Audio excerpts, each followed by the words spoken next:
Ruiz matter still pending today. All right. Yeah.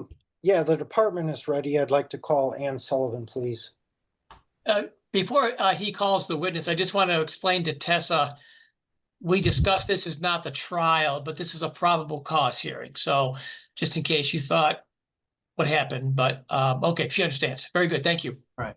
Ms. Sullivan, I'd like to swear you in. Do you swear to tell the truth, the whole truth, and nothing but the truth, so help you God? I do. All right, go ahead and put your hand down. Mr. Sommerfeld, you're a witness. Thank you. Ms. Sullivan, can you state your name, please, and spell your last name? Ann Sullivan, Sullivan. And how are you employed? I am a CPS investigator with Otsego County Department of Health and Human Services. And did you have an investigation with the children, Kai and Layla Patton? I did. And who is the mother of Layla? Tessa Patsy. And so, but she's not the mother of Kai. Correct. All right. And is she present here today? Do you recognize her? She is. Okay. Tell us, there was something that happened in Otsego County that you investigated, and that incident affected respondent mother. Can you first tell us about what you were investigating in Otsego County regarding the children and the father, Ricky Patton? Yes. On November 14th of 2025, I had received a complaint regarding a physical injury against Layla. The perpetrator was identified as her father, Ricky Patton. I made face-to-face and interviewed the children. Subsequently, on November 17th, that was on a Friday, that following Monday, I did file a petition to remove the children from Ricky's care. At that time, we did look at placement with Tessa. However, per DHS policy, placement needed to be approved by the local director before placement could be made with her. It was determined on or about November 20th that placement was not approved by local director. So therefore, a petition had to be filed against Tessa removing Layla from her care in order to afford her her rights as a parent that we were not placing with. Okay, can you tell us a little bit more? You just said it was an incident with the father involving one of the one of the children. Can you be a little more specific and why that turned out to be a removal of the children? Yes. It would have been the hours of the early morning on November 14th. Ricky had assaulted Layla. Police were at the home. Details of the father's violent outburst come out in chilling detail. Police rush in. The child is hurt, and the situation explodes instantly. Due to previous events in the evening, the children were in the basement. And when I say the children, I'm referring to Layla, her brother Kai, and then another child that resides in the home, Cameron. All three children reported that Layla and Ricky had a verbal altercation, and then Ricky had slammed Layla onto the floor a couple of times, and he had put his left forearm to Cameron, ran upstairs and alerted police, and subsequently Ricky was arrested for that incident. Okay, and so since it resulted in a removal petition, we had to look at placement of mom with Tessa, but she lived somewhere else and she was not at that incident. Correct. She resides in Genesee County. Okay, and the petition alleges that there was significant CPS history, and I heard you explain that we needed a special approval per department policy to place with mom. Was the significant CPS history, was that a factor that was presented to the director for a decision based on placement? Yes, it was. And so can you tell us what are some of the specifics? And tell me, I could be speaking out of turn here, but was this history, is it still in a state of being unresolved, or would have been a barrier to getting the children, having the child stay with her? So essentially, Layla was removed from Tessa's care in 2011 due to substance use. And then she was also, at that time that Layla was removed, she was charged criminally with charges. As recently as 2024, I believe it was July of 2024, there was a CPS investigation which resulted in an ongoing case. There was a substantiation. Was involved in that investigation and ongoing case, and Tessa had tested positive for as recently as January of 2025.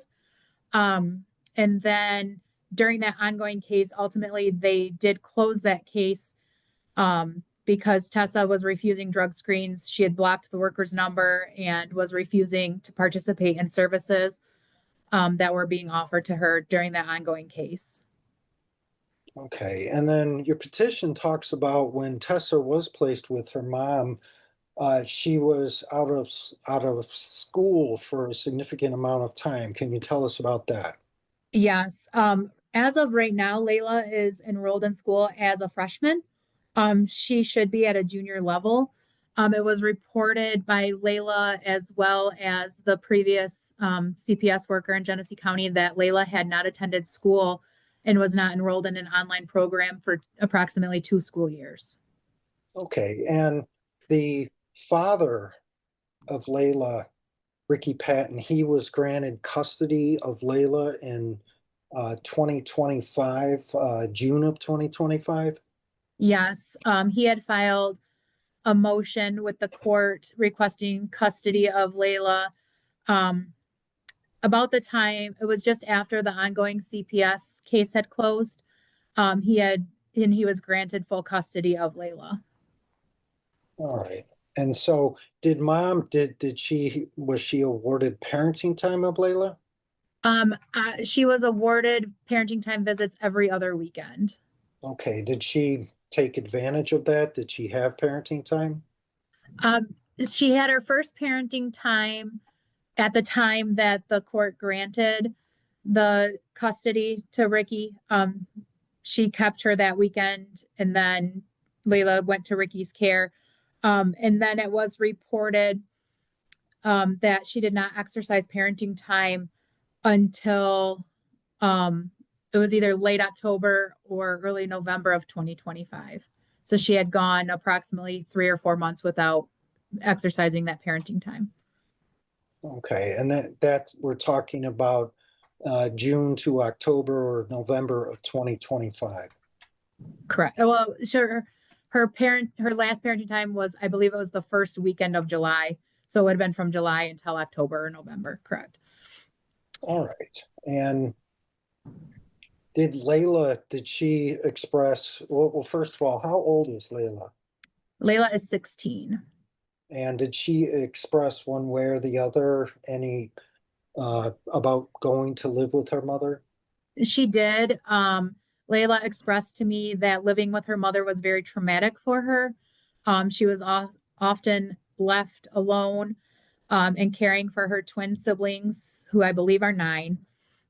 She reported that if she were to be placed with her mother, she would run away. Okay. And based upon all of that information, the director decided that placement would not be appropriate at this time. Correct.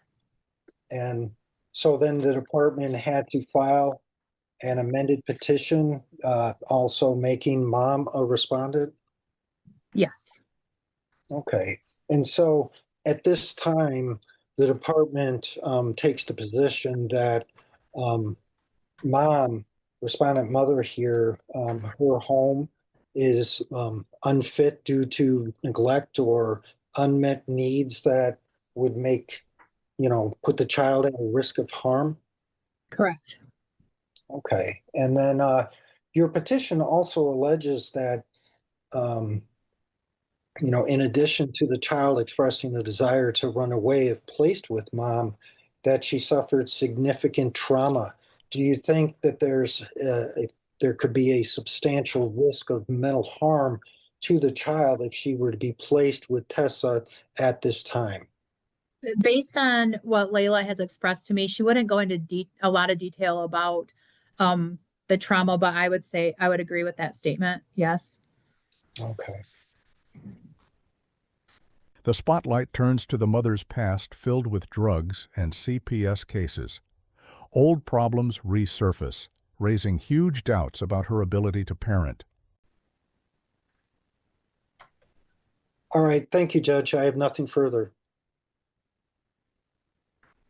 All right, Mr. Stuff right first.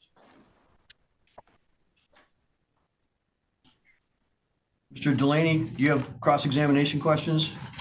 Yes, with respect to the father, is it true that he's entered a guilty plea to some type of assault involving Layla?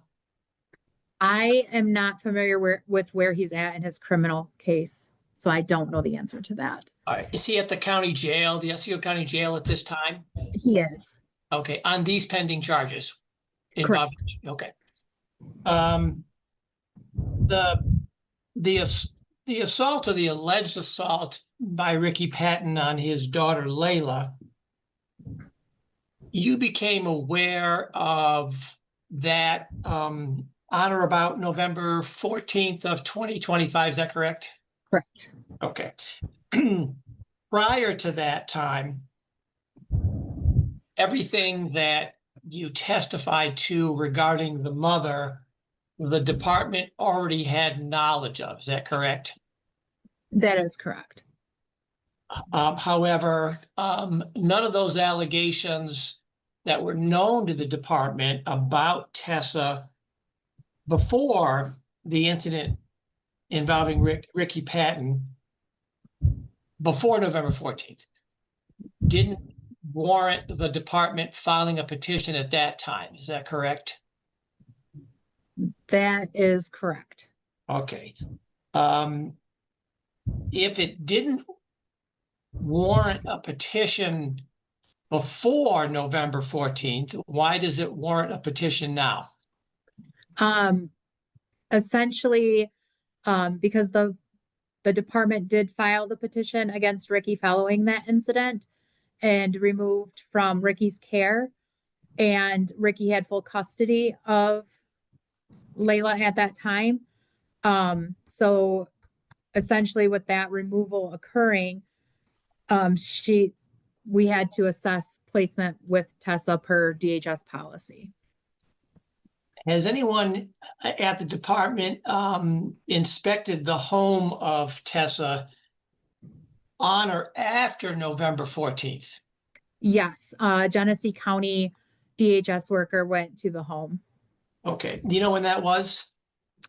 I don't remember the exact date off the top of my head, but it was right. It might have been on November 17th because as soon as I filed that petition removing Layla from Ricky's care, we started the process in considering placement with Tessa. So it might have been on the 17th. It was in between the 17th and the 20th. I can tell you that. Did the Genesee worker find that the home, based on the after November 14th inspection, was unfit for Layla? They reported that the home was clean and appropriate, and that Tessa was residing with was at that time residing with her mother, and that the home itself was appropriate placement.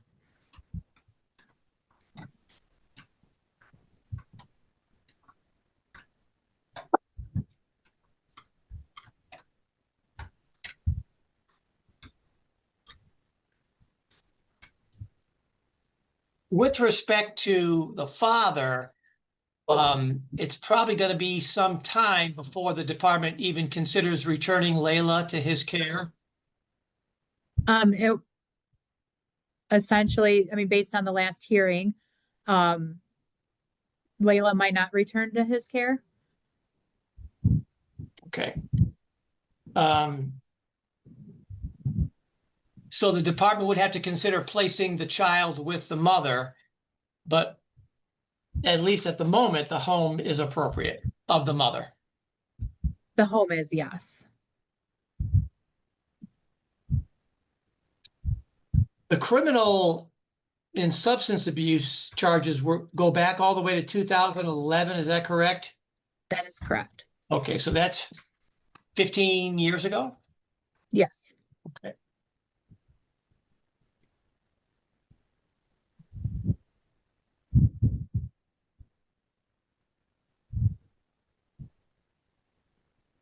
All right, I have no further questions, Your Honor. All right, thank you. Any follow-up, Mr. Sommerfeld? I don't, I'd like to see if Ms. Hansel has any questions. We'll go there next. Ms. Hansel, any questions as the guardian ad litem? Yes. To the best of your knowledge, is Tessa, the mother, is she receiving any services right now for drugs, or is she in any type of a program that would assist her with addiction? To my knowledge, not that I'm aware of. Okay. Well, are visits taking place right now between The teen opens up about trauma and being robbed of her education. Her words paint a heartbreaking picture of life with her mother. Tessa and Layla? I did speak to the foster care worker prior to this hearing, and she did confirm that Tessa is participating in weekly supervised parenting time. Okay. And how has that been going? She did not report any concerns at this time regarding visits. Okay. They've been appropriate. All right. So if I understand correctly, it's not the condition of the home that concerns you. It is the unaddressed addiction issues with the mother that are concerning to you. Is that correct? Correct. Okay. And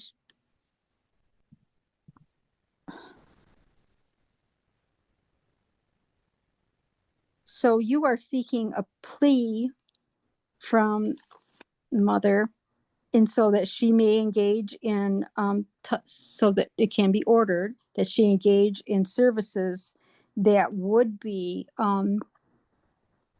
crucial for having the Layla return to her. Is that right? Yeah, we would ask that she participate in services Okay. prior to having Layla placed in her care. Okay. Do you have any reason to believe at all that at this point in time that the mother Tessa has ceased use of or other illegal drugs? From my understanding, my conversations with Layla, Layla has expressed that she does believe that her mother is not using substances right now.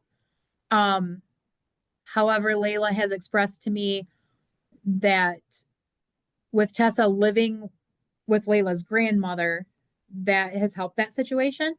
Mm-hmm. And Layla has expressed that essentially the way she worded it is things are good now, but she doesn't know how long things are going to be good. Okay. If So that makes sense. okay. So this living with the grandmother is not a permanent solution. That's not something that the grandmother and Tessa are saying is permanent, that will continue throughout the duration of raising these children. Is that right? I have not had that conversation with either one of them, so I don't know if it's temporary or permanent at this time. Okay. Where are the younger the twins? The twins did remain with Tessa. Okay. Okay. And to the best of your knowledge, is there any type of an open case right now in the county involving Tessa? So the foster care worker here has been working with Genesee County to have a worker assigned to Tessa down there. There's Okay. not an actual, like, there's the open foster care case, but there's not an open CPS case, if that makes sense. Okay. So the open foster care case, are the twins considered, are they in foster care, or are they under any type of guardianship with the grandmother? Is her presence required to keep that? So the twins are not part of the petition at all. So Right. they're not in foster care. Okay. So essentially they could receive services through the foster care case if the court takes jurisdiction of Tessa over Tessa. In Tessa's portion of this, I shouldn't say over Tessa, but in Tessa's portion of this, then they would not necessarily be part of the foster care case, but they would be involved with a foster care case. Okay. Let me back up a little bit. I don't mean to make this too murky here, but is it possible then that the twins' father may have, does he have some type of custody of them? And are they, like in this case, could it be that that Tessa has like standard parenting time, or is she not the custodial parent of the twins, or do you know? I don't know what the custody arrangement is, but it is my understanding that Tessa is the custodial parent of the twins. Okay. And who told you that? That came from, I believe Tessa and I had talked about the twins, and then from the worker in Genesee County that did the home assessment, they said that the twins were living with her full time. Okay. Okay. Ms. Hansel, can I direct you back to this case? I appreciate your need to know on some of the twins information, but let me focus on where we're at with this particular case, which has only to do with Layla. And I appreciate that, Your Honor. I was just trying to figure out what was going on. Yep. Okay, I have no other questions at this point. Thank you. Thank you. Mr. Sommerfeld, any additional witnesses or evidence on the probable cause determination? No, thank you, Judge. Mr. Delaney, any witnesses or evidence to produce as to the probable cause? I had a follow-up question for Ms. Sullivan based on Ms. Hansel's questions. Go right ahead, sir. There's and I think we touched on this briefly. There's an existing custody order between Tessa and Ricky with the Otsego County friend of the court. Is that correct? That is correct. And I believe, and I've not seen that order, I wasn't involved in the case, that under the order, Ricky has custody of Layla. Is that correct? That is correct. He has full custody, full physical custody. Okay, so Tessa would still need to, irrespective of this case, go to the friend of the court to get that changed to get custody of Layla. Correct. All right. Is there parenting time in that order for Tessa? She's ordered parenting time every other weekend. Okay. Thank you. Defense flips the narrative by showing the home is clean and stable. Suddenly, the case isn't as simple as it first seemed. All right. Ms. Hansel, any witnesses or evidence as to this probable cause determination with Ms. Tessa Pesci? No, sir. All right. Mr. Sommerfeld, any arguments? Judge, Miss Sullivan has stated that there was an incident involving the father in Otsego County where the children were domiciled, that's Kai and Layla. And while this one really more focuses just on Layla, that incident resulted in a removal. We had to look in to see if mom was appropriate. She was not part of that incident. She was in a different location, part of the state. So Ms. Sullivan testified that there was prior drug use. There's things we don't know. And because of that, I believe that the home would be unfit due to, at this point, really neglect, unidentified barriers. Maybe things are better right now. We just don't know those things. And the last investigation that Ms. Sullivan testified about was that mom didn't cooperate with that and in fact was testing positive. So, you know, we put it through this process, running it through department policy, and the department could not in good conscience place the child there. And so Ms. Sullivan testified that there could be a substantial risk of mental harm. That's MCL 712A.2B1. That's another part of the statute here. She said Layla suffered substantial risk or, mental harm in the past. We've heard statements that her mom can parent at times, but then there's this issue of maintenance that doesn't seem to be consistent with the long-term needs of a child. I would think based on both of the statutes, Judge, they're met one way or the other at the level of probable cause here, and I would ask the court to authorize the petition as it relates to respondent mother. Thank you. Mr. Delaney. This case is not a case of policy, but a question of law. If you look at the petition in this case, the second page, number 4, there are only 2 boxes that are checked.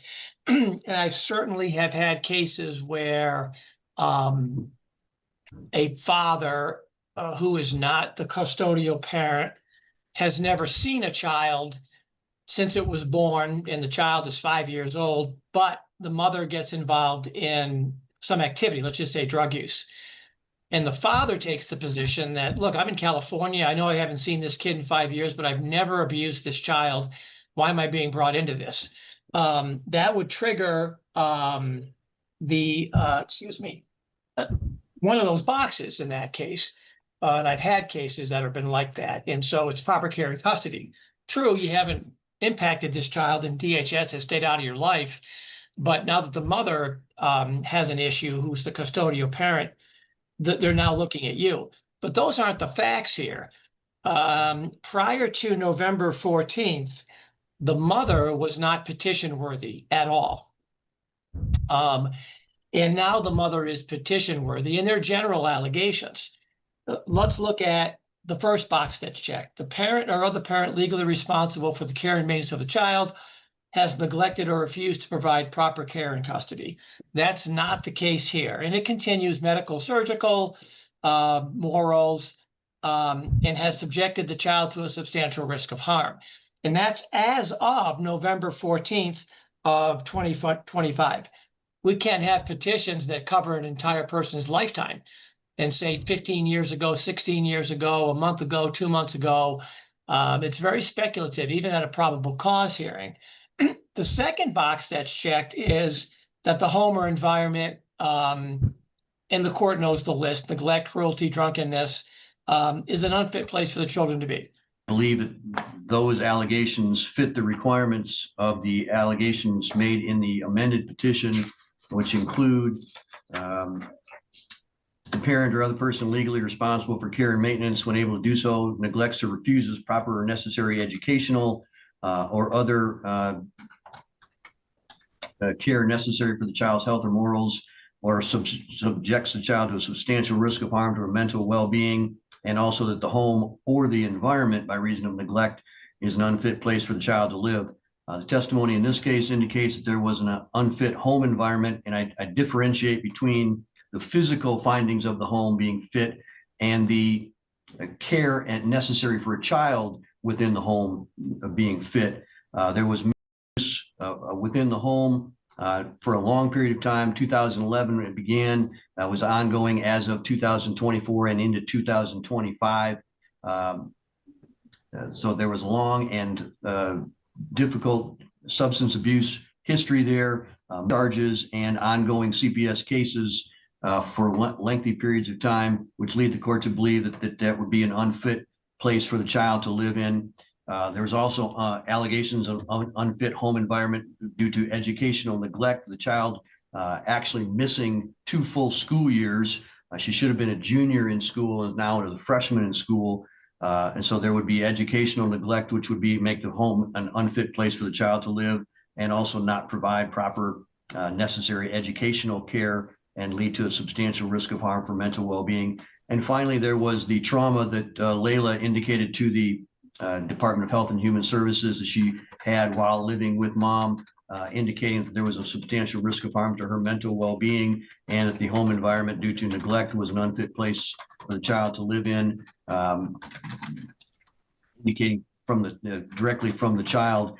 So for all of those reasons, I do believe that there's proper probable cause. Mr. Delaney has argued that the mother was not petition worthy and that therefore there's no factual basis for the court to order that in this case. I would simply note that I disagree with that assessment. The fact that there was no petition doesn't mean that the facts didn't rise to the level of meriting a petition. And it was done once the child was removed from the father, and then it was assessed. So I better late than never, quite frankly. But again, the fact that they didn't do it doesn't remove the facts that I've indicated on the record dealing with use, the failure to put in school and the trauma to the child. And so for all those reasons, I do find that there was proper probable cause for the petition, and I will authorize the petition at this time based on that finding. Both sides battle it out as the judge carefully breaks down the law. In the end, the court makes a powerful decision that changes everything. If you enjoyed this breakdown, like the video and subscribe to the channel, and we'll see you in the next video.